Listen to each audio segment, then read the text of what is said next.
I watched my mother, Evelyn, slip the social worker a crisp $100 bill like it was loose change from her coffee run, her manicured nails glinting under the hospital's sterile lights. "She's not ready for this," Evelyn murmured, her voice honeyed poison, as she cradled my son, my hours-old miracle. Like he was contraband, she was fencing on the black market. That's the moment I knew. The woman who'd birthed me wasn't just stealing my child. She was auctioning off the last shred of our fractured family, and I'd buried the proof of her sins deep enough to bury her with it. The rain hammered Chicago's streets like God's own gavel that night in late October, turning the magnificent mile into a blurred watercolor of taillights and desperation. I'd named him Noah, no grand biblical reason, just the way the syllables rolled off my tongue like a promise I intended to keep. 8 pounds, 2 ounces of squirming, perfect fury, with my hazel eyes and a tuft of dark hair that stuck up like he'd already decided the world was his to conquer. The C-section scar still burned like fire across my abdomen, but the morphine drip had me floating in that hazy limbo where pain feels like a distant echo. I should have been out cold, lost in the fog of new mother bliss, but something primal, a mother's sixth sense, or maybe just the ghost of old wounds, kept my eyelids cracked just enough to see. Evelyn had always been a performer. Back in our cramped walk-up in Pilsen, she'd belled out Patsy Cline covers at the local dive bar, her voice cutting through the smoke like a switchblade, drawing tips from truckers who'd mistake her tears for art. But those tears were currency, always had been. Dad called her his South Side siren, half in love, half in warning. He worked double shifts at the steel mill, coming home with calluses thick as regrets, while she dreamed of Vegas showgirl lights that never materialized. By the time I was 10, the fights had escalated from slammed doors to shattered plates, her accusations flying like shrapnel. "You're killing me, Ray. Piece by goddamn piece." He'd retreat to the fire escape with a six-pack, staring at the L tracks rumbling overhead, muttering about starting fresh in the suburbs someday. That someday died on a muggy July night when I was 15. I remember the humidity clinging to my skin like guilt, the box fan in the living room wheezing against the heat. Evelyn had been out with the girls, which meant the back room of O'Malley's, flirting for free drinks. Dad and I were splitting a pizza, sausage and peppers, extra cheese, when she stumbled in at midnight, reeking of gin and something sharper, her lipstick smeared like war paint. Words turned to screams, then to slaps. I hid in my room, sheets pulled over my head, but the thud echoed through the thin walls like a premonition.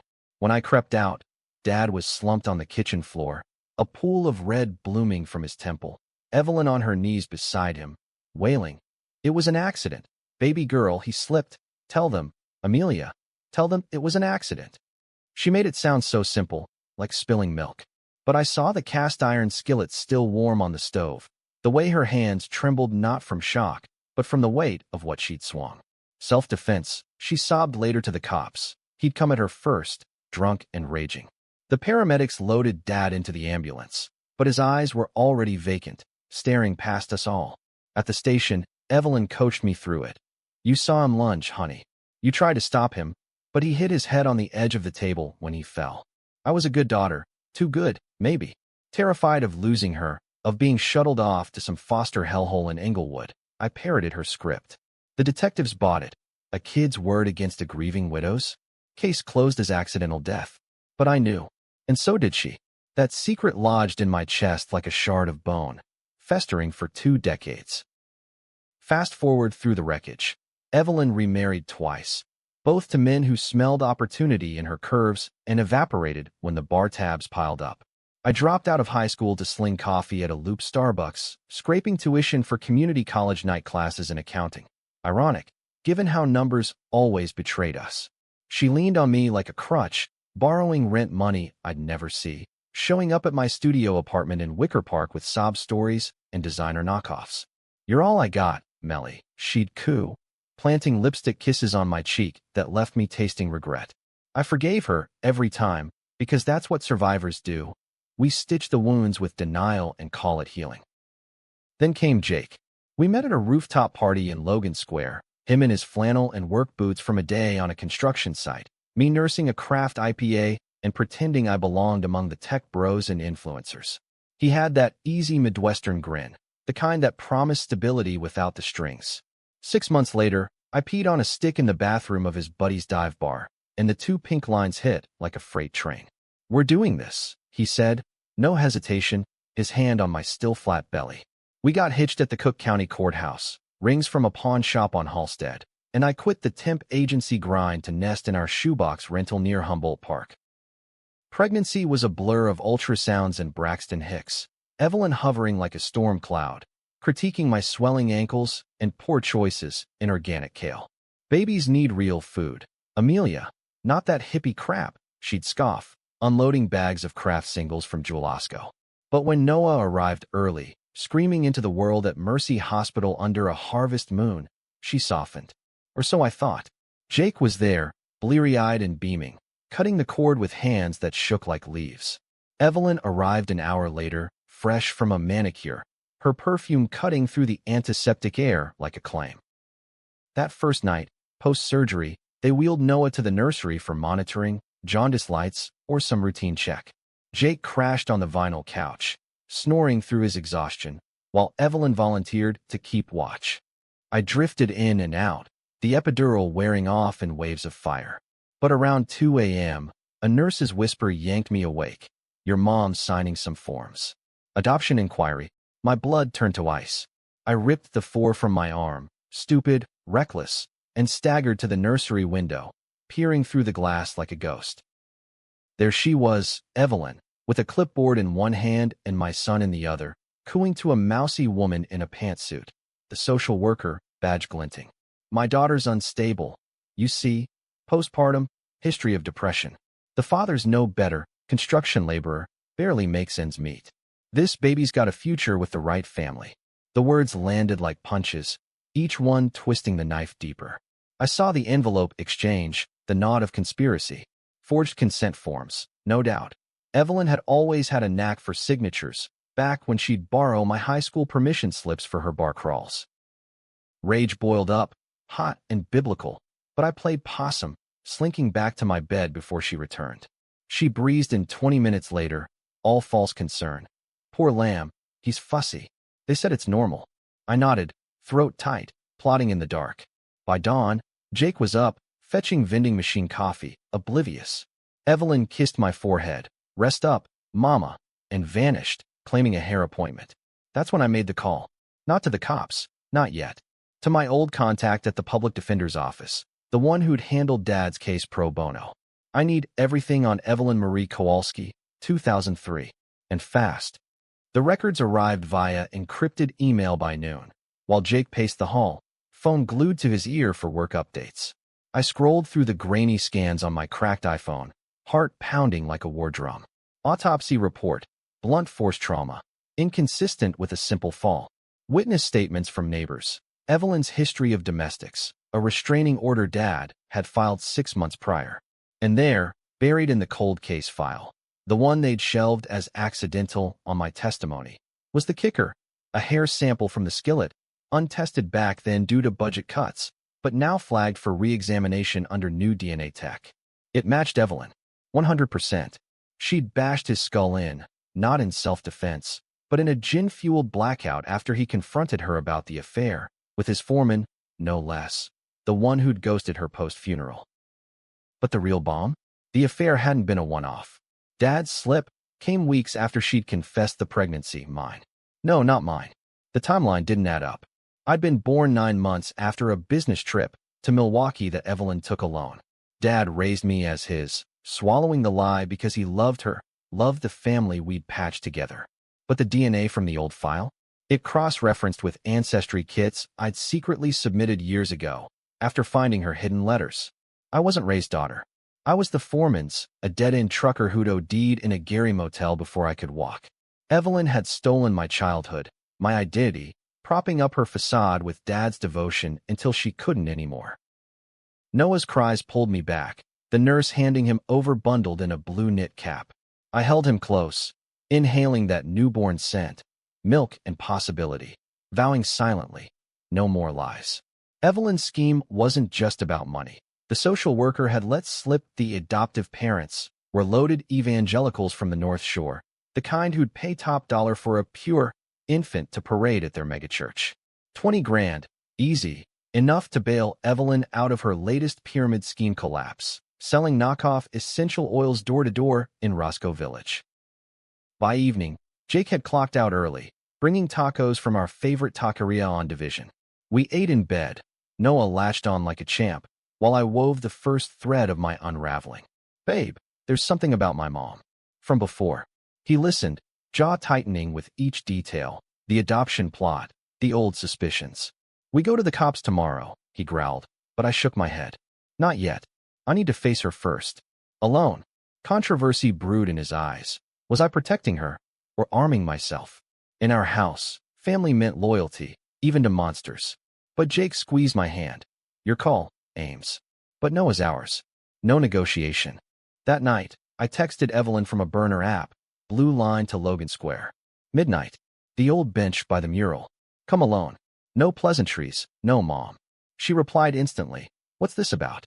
I sent a photo, blurry but unmistakable, of the autopsy file's first page, redacted just enough to tease. "You'll see." Sleep evaded me, the city's L train rattling past like accusations. Was I the villain here, dredging up graves for a grudge? Or was revenge the only justice for a lifetime of borrowed truths? Image prompt. Repeated for continuity. A tense, dimly lit hospital nursery at midnight in a bustling American city, with rain-streaked windows reflecting neon lights from the street below. A middle-aged woman in a rumpled coat clutches a bundled newborn against her chest, her face a mask of desperate calculation as she glances toward a shadowed doorway where a young woman's silhouette lurks, eyes wide with betrayal. The air thick with unspoken accusations. No violence, just the raw edge of familial fracture under fluorescent hum. The wind off Lake Michigan whipped through the alley like a scorned lover as I waited on that graffiti-scarred bench, the mural of Che Guevara staring down like he approved of the chaos I was about to unleash. Logan Square pulsed with late-night energy, hipsters spilling from craft breweries, Ubers idling for the bar close. But I felt exposed, a raw nerve in the neon glow. Noah was safe with Jake at home, monitored by a baby cam app that let me glimpse his tiny chest rising and falling every few minutes. My C-section stitches pulled with each shift, a reminder that this body had created life, and I'd be damned if Evelyn stripped it away. She arrived fashionably late, heels clicking like countdown ticks, bundled in a faux fur coat that screamed thrift store glamour. "Amelia, what the hell? It's freezing, and I've got a headache from hell." Her breath fogged the air, laced with the sharp tang of vodka, pre-gaming her denial, no doubt. She slid onto the bench, close enough that I could smell her Chanel knockoff, the same scent that haunted my nightmares of that kitchen floor. "You tried to sell my son," I said flatly, no preamble, watching her face for the crack. Her eyes widened, then narrowed to slits, the performer slipping into her role. "Sell? Oh, honey, that's dramatic." I was exploring options. "For his sake. You're 28, scraping by on Jake's overtime and your freelance gigs. That baby's got potential, college funds, private schools. I was saving him from Section 8 and food stamps." Liar. I pulled out my phone, thumb hovering over the screen. The social worker sang like a canary when I called the hospital ethics line. $25K wired to your Venmo from an anonymous North Shore account. Adoptive parents who don't exist. Ghost profiles on some dark web forum for desperate Karens wanting a do-over kid. Evelyn's laugh was brittle, like autumn leaves underfoot. "You're paranoid, post-baby hormones." "Fine, I dipped a toe. But it's not like you'd notice. Always buried in your little spreadsheets, pretending you're better than me." She reached for my arm, the maternal touch that always disarmed. But I jerked away, the bench creaking under us. "Better? After what you did to Dad." The words hung heavy, thicker than the humidity that summer. Her face drained of color, lipstick stark against paling skin. "Ancient history, Melly. He was a drunk, beating us black and blue. I protected you." "Protected?" My voice cracked, echoing off the brick walls. "You murdered him, Evelyn. Swung that skillet like you were Ted Williams at bat. And I lied for you. 15 years old, scared shitless, telling the cops it was a fall because you said you'd kill yourself if they took you away. Juvie scared me less than losing my only parent." The confession poured out, years of therapy sessions condensed into venom. Passers-by glanced our way, a tattooed couple with matching nose rings, pausing mid-kiss. But this was Chicago. Family implosions were street theater. She leaned in, eyes darting like a cornered fox. Keep your voice down. It was self-defense. He came at me with a bottle. Bullshit. The autopsy says otherwise. Impact angle, force vectors, they don't lie. And the DNA on the handle? Yours, screaming guilt. I tapped play on the voice memo I'd recorded earlier. The public defender's voice, clipped and professional, reading the retested report. Evelyn's shoulders slumped, the fight leaching out like air from a punctured tire. How? It's sealed. Not anymore. Cold case units love pro bono tech upgrades. One hair, 20 years later, and poof, your fairy tale crumbles. I paused the recording, letting the silence amplify the L train's distant rumble. But that's not even the half. You want to talk secrets? Let's excavate the real grave, mine. Her head snapped up, confusion flickering. What are you on about now? The letters. The ones you hid in that shoebox under your bed, the summer I turned 18. Dearest Ray, the baby's not yours. Milwaukee was a mistake, but I'll make it right. Postmarked 3 months before I was born. The words tasted like ash, regurgitated from a DNA test I'd buried in my desk drawer. Results from 23andMe that matched me to a ghost. Thomas Riley, trucker, deceased 1997, no known kin. Evelyn's affair baby, pawned off on Dad's blind love. She recoiled, hand to her throat like a silent movie star. You snooped? That's private, Amelia. Ray wanted you, raised you as his own. What good does stirring this do? Good? It explains everything. Why you hated me from the cradle. Your little reminder of the foreman who dumped you for a pole dancer in Kenosha. Why you let Dad die. Because deep down, you knew I'd never be his. Never forgive the lie you built our life on. Tears stung my eyes, hot and unbidden, but I blinked them back. This wasn't for pity, it was for reckoning. Evelyn's mask shattered then, raw Evelyn emerging. The South Side scrapper who'd clawed from welfare to waitress, only to claw too deep. You think you're so clean? That boyfriend of yours, Jake, how long before he bolts like the rest? Men like that want easy, not your baggage. I was giving Noah a shot, a real family. Not this cycle of fuck-ups. The slap came from nowhere, her palm cracking across my cheek, the sting blooming like a bruise on my soul. I tasted copper, but didn't flinch. Hit me all you want. It changes nothing. The hospital's got your fingerprints on those forms. One call, and you're done. Manslaughter, fraud, child endangerment. 20 to life, easy. She stood, coat flapping like wings of a fallen angel, eyes wild. You'd destroy your own mother? For what? A clear conscience. Think of the headlines. Southside widow jailed, daughter testifies. You'll be the villain, Amelia. The ungrateful bitch who ratted out the woman who birthed her. Birthing me didn't make you a saint. It made you a thief. Of my father, my name, my son. I rose too, stitches protesting. The city lights haloing us in judgment. A squad car cruised past on Milwaukee Avenue, slow and watchful, but didn't stop. Walk away, Evelyn. Disappear to whatever podunk town you've got stashed. Or I hit send. Cops, media, the works. She hovered, a silhouette against the mural's revolutionary fire, decisions flickering across her face like bad reception. Flip 1, beg forgiveness, play the victim. Please, baby girl. I did it for us, for you. Always for you. But her eyes betrayed the calculation, the schemer weighing odds. Flip 2. Attack, gaslight harder. You're bluffing. You need me. Who else'll watch the kid when Jake's gone? I held her gaze, phone burning in my pocket. The rain started again, soft at first, then relentless, soaking us through. Last chance. In the end, she chose door 3, the Evelyn special, deflection with a dagger. Fine. Keep your brat. But remember this. Blood's thicker than spite, and yours is half mine, tainted, just like the rest. She turned on her heel, vanishing into the downpour toward the Blue Line station, leaving me drenched and doubting. Had I won? Or just traded one monster for the echo? Jake's text buzzed. Noah's out cold. You good? I typed back on my way, but my fingers trembled. The secret was out, weaponized, but unleashing it felt less like justice and more like setting fire to my own roots. Back home, I curled around Noah's bassinet, his breath syncing with mine, wondering if revenge was just another lie we tell to sleep at night. But Evelyn wasn't done. Not by a long shot. The next morning, a certified letter arrived, couriered, official, from a law firm in the Gold Coast. In estate of Raymond Kowalski. My stomach dropped. She'd lawyered up, or worse, flipped the script entirely. Image prompt. Repeated for continuity. A tense, dimly lit hospital nursery at midnight in a bustling American city, with rain-streaked windows reflecting neon lights from the street below.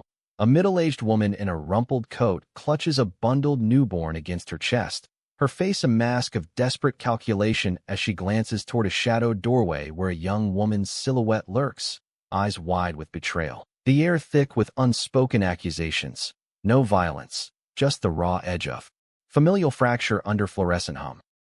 The lawyer's office smelled like old money and fresh betrayal, polished mahogany, and the faint citrus of air freshener masking something rotten. Perched on the 22nd floor of a River North high-rise, the view stretched to the Sears Tower, a steel reminder that Chicago devoured its own. Jake had insisted on coming, his presence a solid anchor beside me on the leather couch, Noah fussing in his carrier at our feet. "This reeks of a trap," he'd muttered in the elevator, hand on my knee. I nodded, but deep down, I craved the confrontation, the chance to see Evelyn's house of cards topple in 4K legalese. Mr. Hargrove, silver-templed and shark-smooth, slid a manila folder across the desk like a loaded revolver. "Mrs. Kowalski, Ms. Riley, per the documents, your mother, Evelyn, has petitioned to contest the late Raymond Kowalski's will. She claims undue influence and seeks to reclaim assets improperly distributed." His voice droned like a bad audiobook, but the words hit like buckshot. "Assets. Dad died broke. Social security checks and a '72 Impala that rusted out in '09.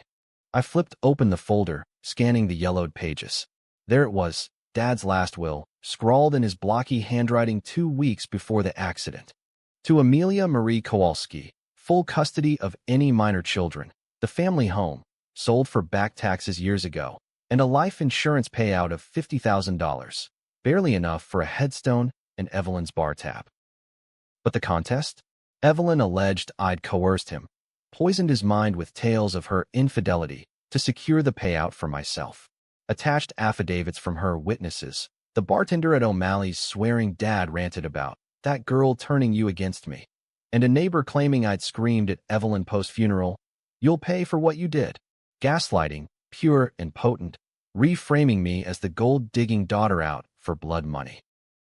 Jake's fist clenched on his thigh. "This is bullshit. She's deflecting.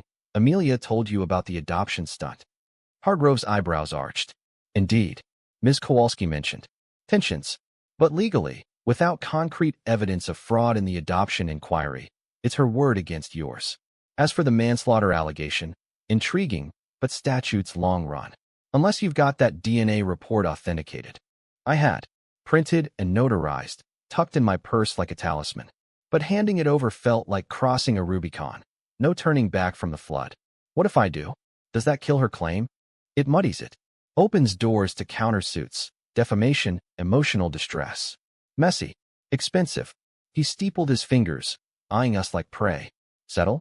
She'll drop the contest for the insurance retroactively. $25K split. Even.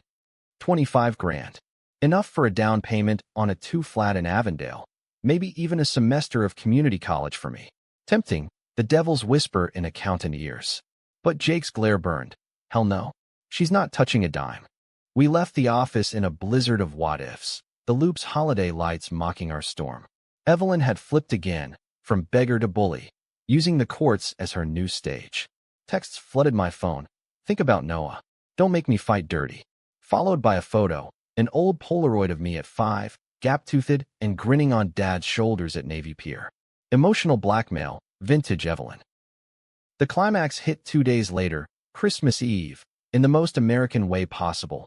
A family showdown at our dining table, turkey thawing in the fridge like a truce flag. Jake's folks were coming, blue-collar Poles from Berwyn, all pierogies and piety, but Evelyn crashed the party uninvited, arriving with a poinsettia and a bottle of Boone's Farm, eyes red-rimmed from crying all night. "Merry Christmas, family," she trilled, breezing past Jake's scowl to coo at Noah in his high chair. He gummed a teething ring, oblivious, while I gripped the edge of the table, stitches long healed but scars eternal. Jake's mom, Helen, bustled in the kitchen, humming carols, but his dad shot me a look. Handle it. We cleared the air, or poisoned it. In the living room, tinsel twinkling like false hope. The will's a lie, Evelyn. Dad knew about the affair, confronted you weeks before. That's why you killed him. To shut him up, keep the insurance clean. Her laugh was hollow, echoing off the drywall. Killed. For pocket change. Ray was my rock, your rock. That payout. It barely covered the funeral. But her eyes darted to the door, scheming visible as a tell in poker. Then explain this. I thrust the DNA report at her, pages fanning like accusations. Jake loomed behind, arms crossed, a wall of quiet fury. Helen paused mid-chop in the kitchen, knife hovering. Evelyn scanned it, face crumpling, not in defeat, but theatrical grief. Oh God, you think this changes anything? I was 22, scared. Tommy Riley promised marriage, then bailed when the test turned pink. Ray stepped up, loved you fierce. Digging this up? It's spitting on his grave. Spitting? You bashed his head in. Jake exploded, voice booming like thunder over the lake. Amelia covered for you, lost years to your lies. And now the baby? What kind of mother? Grandmother, she snapped, flipping to maternal martyr. Who was there when you two couldn't afford formula? Me, diapers from the dollar store, midnight shifts so she could study. Ungrateful, both of you. The room fractured then, sides drawn in the holiday haze. Helen emerged, apron dusted with flour. Evelyn, honey, maybe we all just... No. I stood, voice steady for the first time. She tried to sell Noah, forged my signature, bribed a social worker. For what? Vegas dreams. Another scam. Evelyn whirled on me, eyes blazing. And you jail me for it? Your own blood? Think of the scandal. Noah in the papers, Grandma the monster. Is that the legacy? Jake's dad grunted from the corner. Blood don't excuse evil. My pa walked out on 8 kids, don't make it right. The argument spiraled, voices overlapping like a bad Zoom call. Evelyn pleading victim, me prosecutor, Jake enforcer, in-laws referees. No one fully right. Was Evelyn a survivor warped by poverty, or a sociopath in Louboutins? Had I become her, weaponizing pain for control? Readers, hell, even us, split down the middle, debating over eggnog whether forgiveness was weakness or wisdom. Then the twist, my phone buzzed, Hargrove's number. I stepped into the hall, heart hammering. Ms. Riley? New development. Evelyn filed a counter, claims you're not raised biological, per those letters. But here's the rub. She submitted her own DNA to contest it. Matches yours. You're hers, all right. But Ray? 99.9% paternal match. The world tilted. The letters lied, or she'd forged them too. Dad was mine, blood and bone. Evelyn's scheme deeper. Plant the doubt. Make me question my rage. Buy time to slink away with a settlement. Or worse, test the waters for her own inheritance play, claiming I'd hidden assets. I re-entered the fray, report in hand. You're full of shit, Evelyn. Dad was mine, all the way. Her face, priceless, crumbled into genuine shock, then fury. How? Doesn't matter. Cops are en route. Your Venmo trail lit up like a Christmas tree. Bluff, half true. I'd texted the ethics line tip line mid-argument. But she bought it, bolting for the door in a flurry of code and curses. You'll regret this, Amelia. Blood curses blood. Sirens wailed blocks away, or was it imagination? She vanished into the snow, a ghost in whiteout. Jake pulled me close, Noah's giggles cutting the tension. Helen poured wine. To new beginnings. But as confetti snow dusted the window, I wondered, happy ending or by tragic? Evelyn loose, scheming from a Motel 6, her flips endless. I'd save my son, reclaim my dad, but at what cost? The secret revealed didn't destroy her scheme. It evolved it, leaving us all fractured, debating in the dark if monsters make us or we make them. Months later, Noah's first steps echoed in our new flat.